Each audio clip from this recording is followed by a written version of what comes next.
Ассаламу алейкум, баршаңызды аса ұлықты Рамазан айының келуімен құттықтаймын. Рамазан айы мұбарак болай. Оразамызға аман-есен жеткізген Аллах Тағалаға сансыз шүкірліктер мен мадақтар болсын. Рамазан айында жасаған амалдарымыз бен ізгі ниеттерімізді Аллах Тағала қабыл етіп, сауапты істерімізді жалғастыра бергей. Тәуелсіздігіміздің тұғыры биік, мемлекетіміздің мерейі үстем, еліміздің болашағы баянды болғай.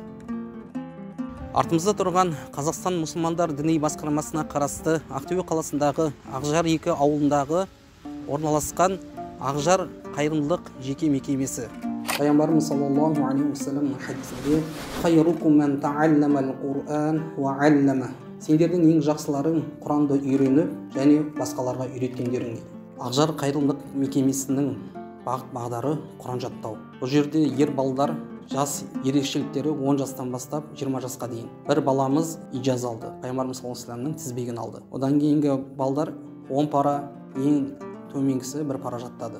Қазіргі таңда 8 бала оқиды. Жартысы қатынап оқиды, жартысы осы жерде жарты оқиды. Бұл біздің жатақханамыз. 2 адамдықтан 6 керуетіміз бар. 12 адамға арналған. Бұл біздің медресеміздің асханасы. Бұл жерде қари шәкірттеріміз 3 мезгіл тегін тамақтанады.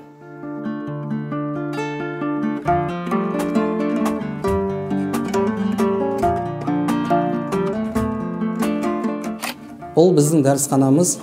Бұл жерде Құраннан басқа қосымша араб тілінен сабақ жүргізіледі. Араб тілінің ұстазы Қайрат Дәрмен ұстазымыз.